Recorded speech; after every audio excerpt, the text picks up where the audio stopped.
Olá, está no ar o Conversa Franca, um programa exclusivo da TV Assembleia Tocantins. E hoje nós vamos falar sobre um tema fundamental, igualdade racial.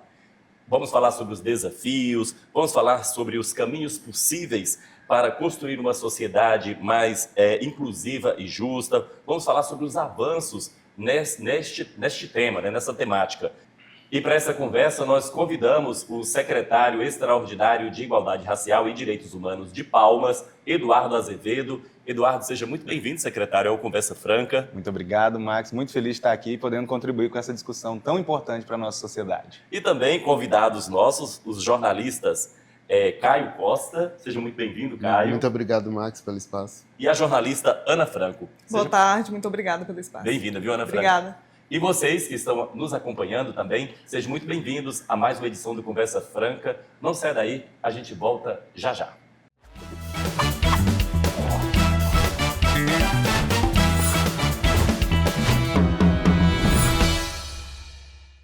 E o Conversa Franca está de volta, hoje com um tema importantíssimo, igualdade racial. E com a gente aqui no Conversa Franca de hoje, o secretário extraordinário de Igualdade Racial e Direitos Humanos aqui de Palmas, Eduardo Azevedo.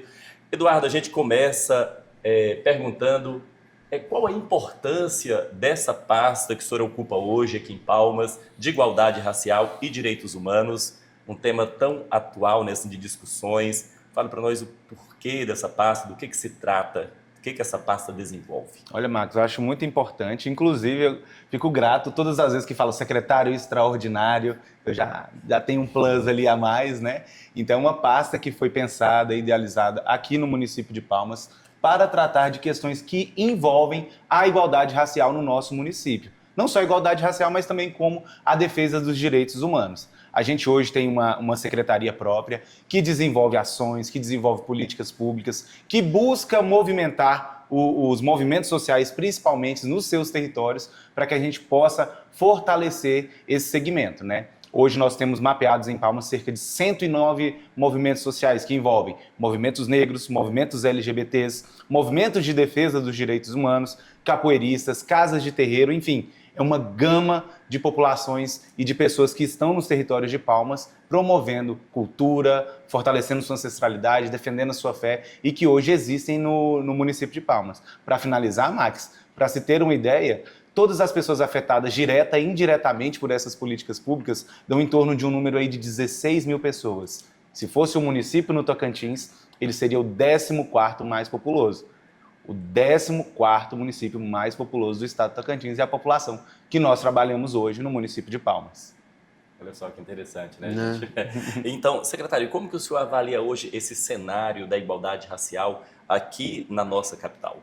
Eu falo que Palmas hoje é uma cidade, é uma capital, é a maior capital do estado do Tocantins, como todos nós sabemos, mas ela também enfrenta desafios, principalmente a sua sociedade, por causa do racismo estrutural que foi instituído pelo próprio estado ao longo dos séculos, né? Nós passamos aí por quase meio milênio de escravidão, de escravização de povos, né? E os resultados, a herança que nós recebemos até hoje de forma negativa, né, em forma de falta de políticas públicas, em falta de acesso à educação, é refletida no povo preto.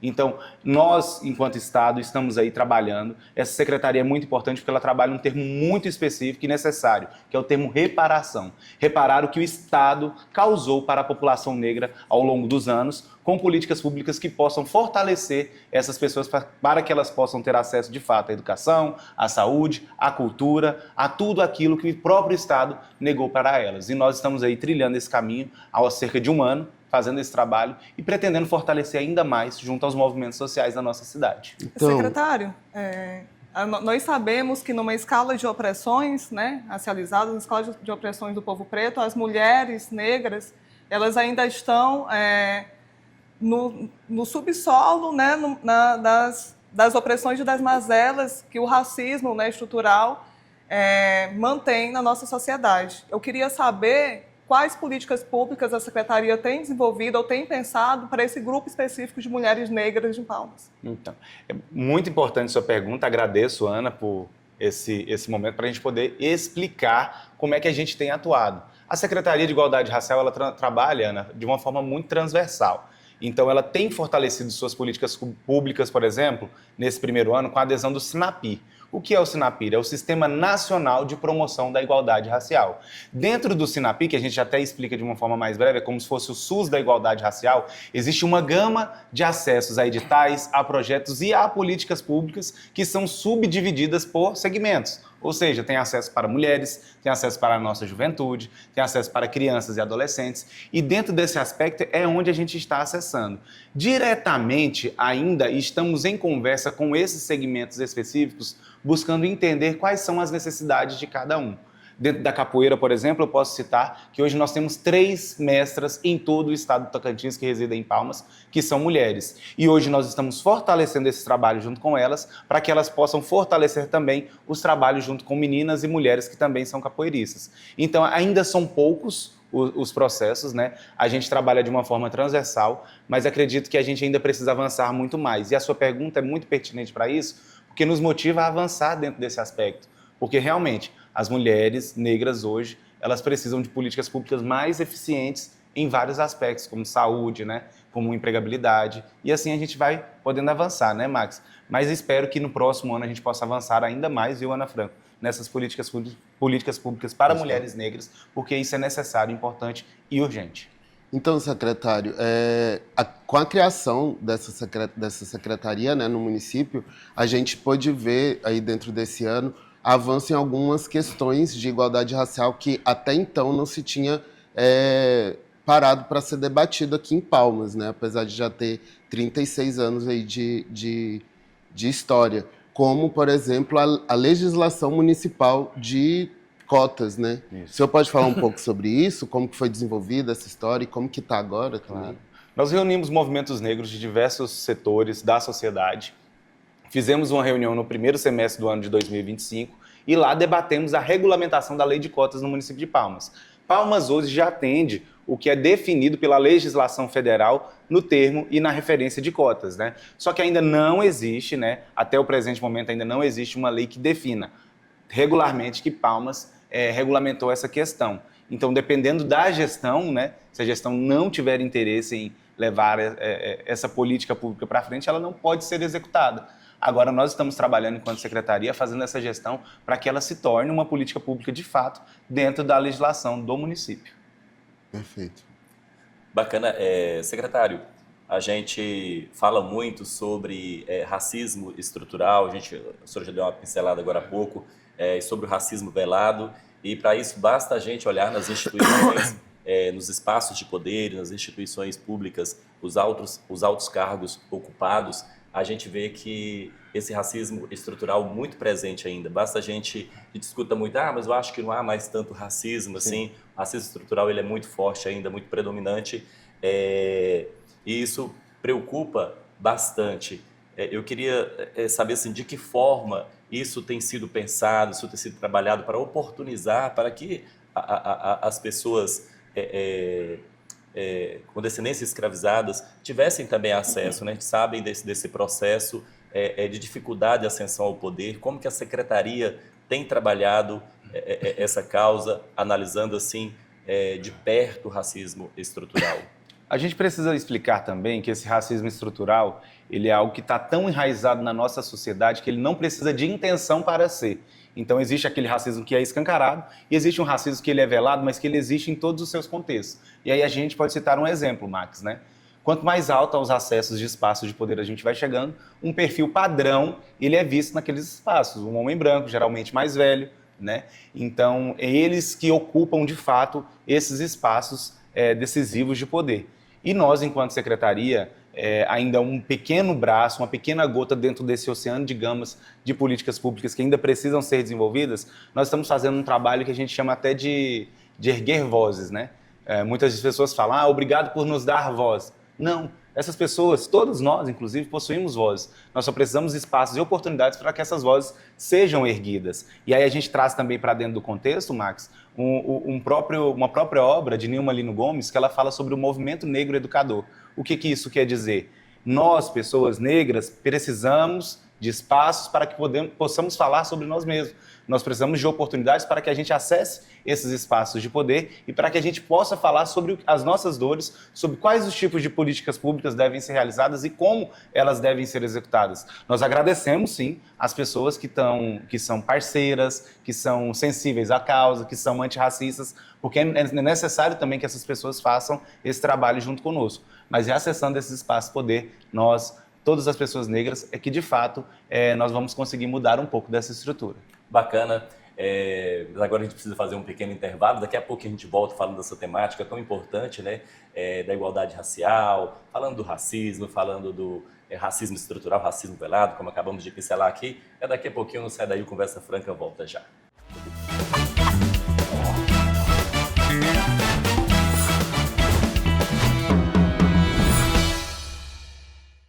Olá, estamos de volta com Conversa Franca, falando dessa temática tão importante, a igualdade racial. Aqui com a gente hoje para essa conversa, o secretário extraordinário de Igualdade Racial e Direitos Humanos de Palmas, Eduardo Azevedo, também os jornalistas convidados, Ana Franco e Caio Costa.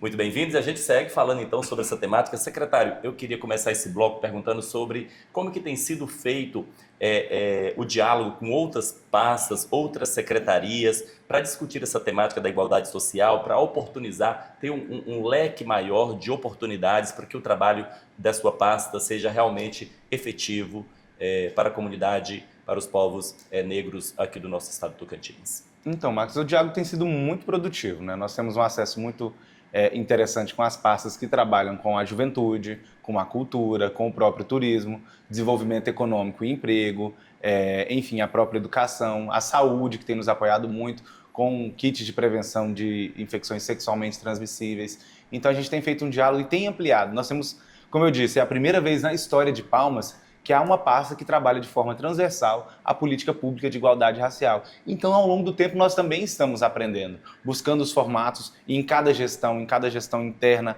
de cada pasta de secretaria, o que pode ser feito de forma organizada, tanto que, no ano de 2025, nós organizamos o primeiro calendário de eventos de Palmas, o Novembro Negro, que está até aqui representado, onde diversas ações foram realizadas, em conjunto com os movimentos sociais, universidades, instituições, com o apoio de diversas pastas, como a Fundação Cultural, a própria Secretaria de Saúde, a própria Secretaria da Educação, que ampliou um acesso com palestras dentro das unidades escolares de combate ao racismo e antirracistas. Enfim, então o diálogo tem sido muito produtivo. Mas aí é o que eu falo, nós ainda precisamos avançar mais, amadurecer mais e transformar isso em política de Estado, para que isso possa permanecer independente das gestões que passem dentro do âmbito do Executivo Municipal.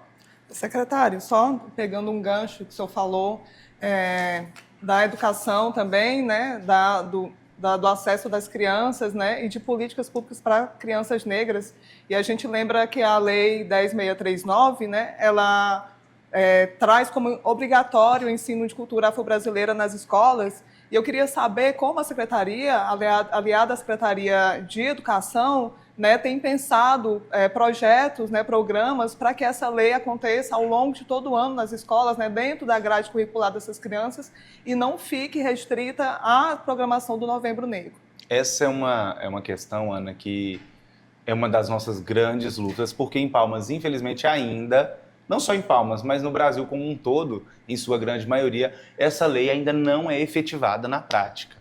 Então, essa lei que garante o ensino da nossa história, da nossa cultura e também da cultura dos nossos povos originários, nossos povos indígenas, ainda não é executada da forma como deveria dentro das unidades escolares. Então, é uma nossa obrigação. Nós já buscamos algumas reuniões com a secretária. Infelizmente, houve algumas mudanças nesse processo. Uma nova gestão interna entrou dentro dessa secretaria. Então, recomeça toda uma discussão novamente. Mas é algo que a gente tem que tratar como prioridade e é uma defesa nossa. Infelizmente, também nós ainda não temos uma estrutura tão grande na Secretaria de Igualdade Racial para abarcar dentro da própria pasta da educação esse fomento, mas já temos umas conversas adiantadas com a própria diretoria de definição curricular da Secretaria da Educação para começar a implementar dentro desse próprio início a educação antirracista, a cultura negra, livros escritos por pessoas negras, né, para que a gente possa fortalecer. Mas ainda, Ana, é uma questão que nós precisamos melhorar ainda, eu digo 100, 200, 1000% ainda no município, para que a gente possa fortalecer de fato a aplicação dessa lei. Secretário, a gente tem falado muito aqui, né, até porque a gente está te entrevistando enquanto secretário municipal, mas dentro das suas atuações, o senhor também é co-vereador, né, do Coletivo Somos e também está no ambiente legislativo do município, né? E enquanto co-vereador, ali dentro daquele ambiente, eu queria que o senhor avaliasse aquele espaço, visto que todos os projetos de leis que são propostos, né, de atenção à igualdade racial, de promoção à igualdade racial ou de atenção ao povo preto, está caindo, não chega a ser votado, né, ainda nas comissões já não passa. Queria que o senhor fizesse uma avaliação, tanto quanto secretário como co-vereador também. Por favor. Eu acho, Caio, que assim, todo parlamentar ele foi eleito, legitimamente eleito pelo povo para poder representar aquilo que eles defendem. E nós devemos respeitar, porque esse é o preço também que nós pagamos por ter um sistema democrático. Cada vereador tem a sua pauta, tem a sua defesa. O que eu acho é que uma pauta não deve se sobrepor à outra, né? Só a minha, só a minha, só a minha, e as outras, como eu não defendo ou não faço parte, aquilo não deve passar ou não deve ser tornado algum tipo de lei ou algum tipo de política pública dentro do município. Então, essa é a minha opinião sobre essa questão.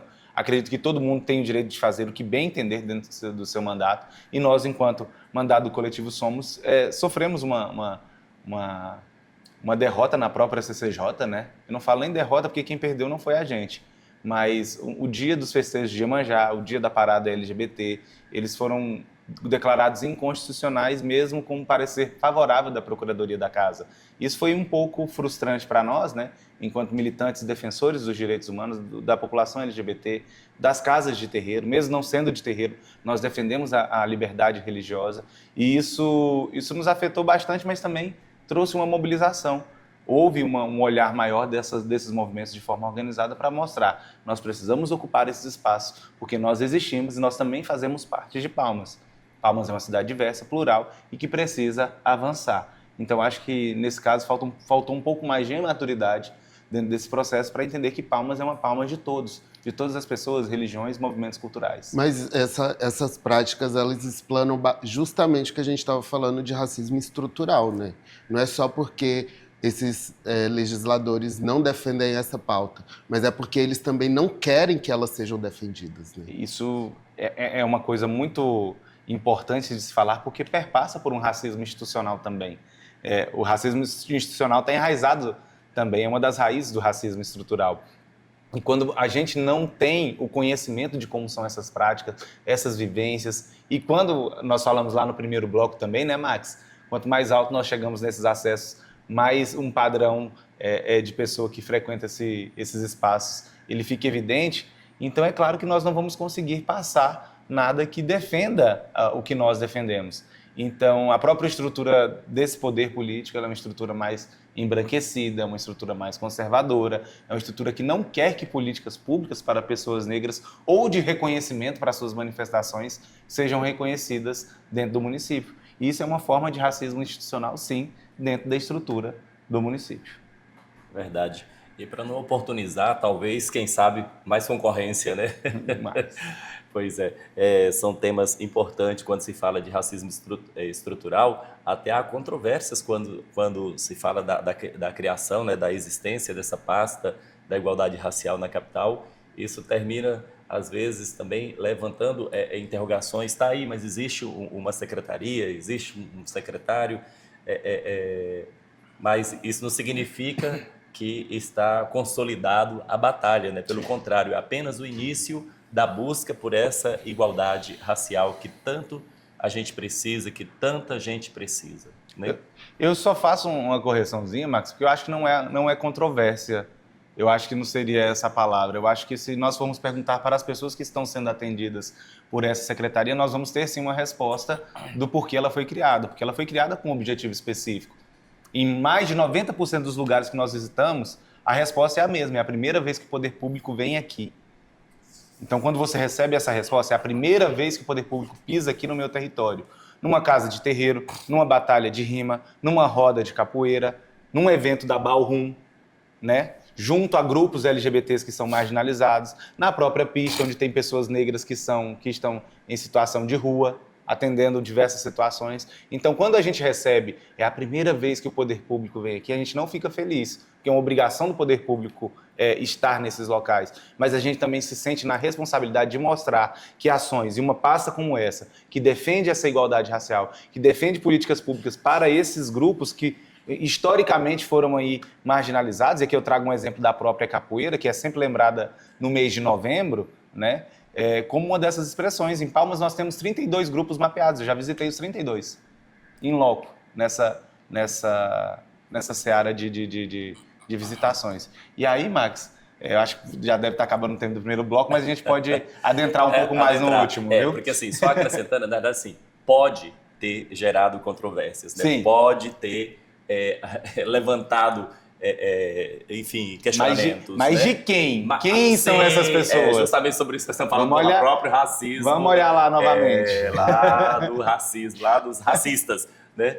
Pois é. Então, a gente vai para um pequeno intervalo, falando dessa temática tão importante da igualdade racial aqui com o nosso secretário da Igualdade Racial e Direitos Humanos aqui da nossa capital. A gente volta daqui a pouquinho para dar continuidade dessa temática importante para todos nós.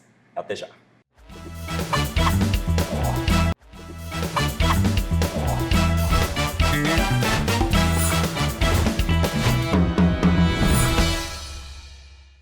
Estamos de volta com Conversa Franca, falando dessa temática importantíssima para a sociedade, que é sobre a igualdade racial.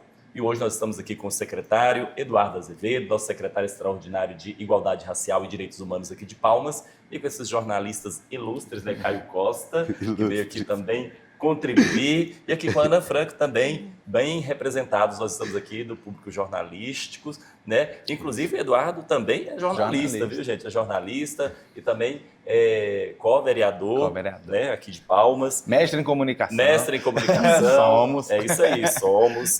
Somos, né? Pois é. Então, agora Eduardo, a gente fala sobre como que o senhor avalia esse cenário, se tratando dessa temática tão importante da igualdade racial. Será que os meios de comunicação, a escola, o espaço de conhecimento estão preparados para trabalhar com essa temática e dar o respeito merecido para um tema tão delicado e tão importante nos dias atuais? Não. Essa resposta é sempre se responder. E aí a gente pega um outro aparato que a gente precisa pontuar de forma mais forte e firme, que é o contexto de reparação. Inclusive, o próprio letramento racial e letramento digital incluído nessa pasta precisa ser realizado. Por quê, Max? Ao longo dos anos, o Estado, ele legislou, ele criou leis que impediu o povo negro de avançar. Exemplo, nós tivemos uma das piores leis da história do nosso país, que foi instituída em 1850, que foi chamada de Lei de Terras. Era uma lei que impedia o povo preto de ter acesso a terras, de comprar o seu local para estar. Em 1888, onde houve a abolição da escravidão, que hoje nós estamos reformulando essa data como um dia de luta contra o racismo e dia de denúncia contra o racismo, muitas outras leis foram forjadas pelo próprio Estado para impedir. Existia lei, Max, que até impedia o povo preto de lavar roupa. Lavar roupa. Então, antigamente o povo preto ele não detinha o poder da sua própria remuneração. Existe um caso que foi amplamente divulgado também, dentro do site Uma Linha de Cor, que faz esse aparato histórico, que fala que uma mulher perdeu seu marido, uma mulher negra, e tinham 2 filhos de 10 e 12 anos. E o juiz, naquela época, que detinha o poder para saber o que ela faria com o próprio dinheiro da família dela. Ela foi até o juiz e pediu: meus filhos podem estudar com esse dinheiro, eu preciso comprar. Ela falou: não, porque os seus filhos, eles não têm eles têm um defeito de cor, que era como o termo que eles utilizavam, que é até um termo que é de um livro de Ana Maria Gonçalves, uma das primeira mulher negra na Academia Brasileira de Letras. Então, eles têm um defeito de cor, então eles não podem estudar. Se quiser dinheiro, eles têm que trabalhar. Então, ao longo do tempo, a legislação, e essas só são algumas, elas impediam o povo negro de ter acesso à educação, à habitação, à moradia. E aí eu te pergunto, Max, qual é a coisa mais fácil que você tem para dar continuidade à sua vida? É a herança que você recebe dos seus antepassados. Então, enquanto o povo branco já recebia terreno, casas, iam passando de geração para geração, as pessoas negras precisaram, primeiro, o que eu vou comer, onde eu vou dormir, onde eu vou morar. E tem estudos que mostram que uma mulher negra leva até 7 gerações a mais para ter uma casa própria do que uma mulher branca dentro da mesma situação, né? E trazendo essa temática para cá para Conversa Franca, a gente percebe, Caio e Ana, o desafio que a sua pasta, com certeza, foi incumbida, né? Essa responsabilidade, porque quando a gente busca lá na história e a gente traz aqui para o presente, né, desde lá da proibição do direito de estudar, né? Isso é muito delicado. E hoje a gente vê, trabalha e estuda e presencia o racismo institucional, racismo estrutural, e isso cria na gente, a gente observa o desafio que o senhor tem, a responsabilidade de administrar uma pasta que, infelizmente, em pleno século XXI, ainda depara com tantos desafios, né? Com tantas barreiras, com tanta, como é que eu digo, atitudes criminosas, né? Antes, Max, e até para contextualizar, para finalizar aquela minha fala, houve um processo que ele era muito simples de ser realizado, mas que foi realizado com europeus, que foram realizados com asiáticos, que quando houve essa libertação dos escravizados, não houve reforma agrária, mas trouxeram pessoas de outros países, geralmente da Europa e da Ásia, e o que eles fizeram para que essas pessoas viessem para cá? Eles deram um pedaço de terra para essas pessoas. Então, a gente deve lembrar aí, nós somos um pouquinho mais velhos, né, Ana? A Terra, aquela novela Terra Nostra, os locais em São Paulo onde tem o pessoal que é de origem asiática, que já detém, não é do seu tempo. Mas, assim, foi isso que ocorreu com eles, por isso que nós não vemos tantas pessoas desses outros países, né, na mesma situação da população negra, porque é muito fácil você visualizar, hoje em dia, onde a população negra... Vamos pegar, por exemplo, Palmas, capital do Tocantins. Onde está realmente a população negra? A maioria está nos espaços mais afastados das cidades. Onde as casas populares são construídas geralmente para serem distribuídas? Em locais de mais difícil acesso ao centro. Isso tudo encarece saúde, encarece transporte público, mas principalmente faz com que essas pessoas não tenham acesso à cidade, não tenham acesso à cultura, não tenham acesso a lazer. E o povo preto está para aqui para quê? Só para trabalhar? Só para existir? Né, Ana? Só para ser essa mão de obra, essa nova escravidão, que você tem que acordar 5 horas para estar 7, para depois, enfim. Eu ouvi esses dias um comentário bem interessante da pessoa assim, trate bem o atendente da panificadora, da padaria. Ela acorda às 4 da manhã para poder vir te servir no centro, né? Porque geralmente mora lá longe, isso não só abrange, né, a comunidade preta, mas a gente sabe que a maioria do subemprego, infelizmente, ainda está para a comunidade preta. E é isso que a gente tenta mostrar para as pessoas, esse racismo tão presente e tão desafiador. Eu falo que, se eu pudesse, eu pedir para todo mundo ler Grada Quilomba. Eu não lembro mais o título do livro, não sei o que, das plantações, mas colocar Grada Quilomba vai aparecer a lista de livros e as pessoas deveriam ler, né? Deveriam ler Lélia Gonzalez, deveria ler Silvio Almeida, deveria ler um monte de pessoas que eu acho que isso já ajudava, porque só a gente falando parece que não faz muito efeito, né? Acho que as pessoas deveriam entender realmente o que é o racismo e o dano que ele causa, que ele causou e que ele vem causando ainda na vida de muita gente, de muitos brasileiros, até porque nós somos um país com maioria negra, um estado com maioria negra, e eu não sei ainda o que está faltando para as pessoas entenderem isso, que não há uma diferença de competência, de igualdade humana com relação à cor da pele, mas há uma diferença de ser humano quando se tem um racismo na veia. Aí sim, realmente, há uma diferença, se diferencia muito do ser humano quando a gente esbarra com uma sociedade racista, preconceituosa, que discrimina as pessoas sem dó e sem piedade, né, Ana? Sim, secretário, voltando um pouco para o seu papel institucional, né, a gente sabe que essas pastas que discutem direitos humanos, né, políticas públicas para pessoas negras, para os territórios tradicionais, elas foram criadas por pressão de movimento popular. Né? A gente sabe que elas foram criadas por pressão de movimento popular e que, às vezes, elas só existem, né, para cumprir uma lacuna política. E, efetivamente, elas pouco fazem. Né? E dentro da sua atuação, nessa que é a primeira secretaria, né, do município, que desenvolve políticas públicas em benefício de pessoas racializadas, a sua atuação ela vai muito em grupos e espaços marginalizados. Né? Então, assim, o que eu percebo e o que eu presencio é que o senhor não vai lá para fazer uma fala e se retira. O senhor está desde a construção dos espaços até a conclusão deles. Sim. Isso nas batalhas, isso nos espaços de ballroom, isso nas periferias, né? E a gente sabe também que deve haver uma resistência dentro ali do arquétipo político, né? Entre as demais pastas, as demais instituições, porque esta não é uma postura, né? Infelizmente, habitual, né? Para lideranças políticas dentro de estrutura, né, de município ou de estado. Como que isso acontece na sua atuação? Eu vejo, Ana, é muito bom você falar, porque antes de ser secretário eu também fui assessor, né? Trabalhei com políticos por muitos e muitos anos. E lá a gente consegue perceber nesses bastidores o que é feito de forma boa e também o que precisa ser melhorado, né? O que você não deve levar como exemplo. Uma das coisas que mais me incomodava nos espaços era o perfil político de chegar em um determinado local, fazer uma fala ou ter direito à fala primeiro do que todos os demais, como audiências públicas ou eventos, e fazer aquela foto com todo mundo e vamos embora para o próximo compromisso. Então, eu sempre vi aquilo como algo muito ruim, né? Era como se fosse meio predatório, sabe?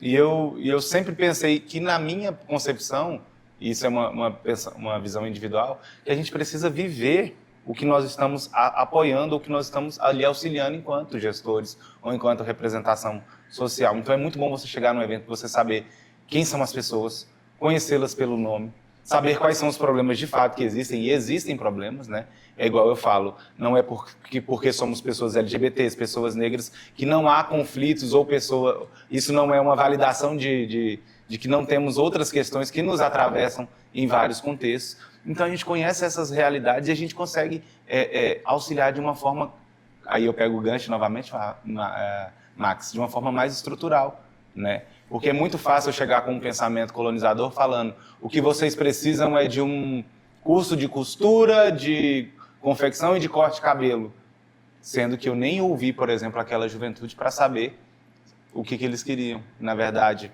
Queriam um curso de DJ, de produção, de conteúdo, de captação de recursos e projetos, enfim. Então, inverter esse papel, ele é mais desafiador, ele é mais demorado, ele é mais cansativo, ele é muito, muito exaustivo, eu falo fisicamente, mas ele ainda é o mais eficiente para que, de fato, você possa fazer a coisa da maneira certa. E a gente deixa bem claro que quem sabe o que precisa é quem vive a realidade, né? Exatamente. E assim, nós ficamos por aqui, Conversa Franca. Nós agradecemos imensamente ao nosso secretário extraordinário de Igualdade Racial e Direitos Humanos aqui de Palmas, Eduardo Azevedo, pela participação, contribuição, esclarecimentos importantes, também pela jornalista Ana Franco, que também veio contribuir com a gente aqui com as suas interrogações, ao jornalista Caio Costa muito também, obrigado. Nosso muito obrigado, e obrigado a você que nos acompanhou em mais uma edição do Conversa Franca. Nosso muito obrigado e até o próximo programa.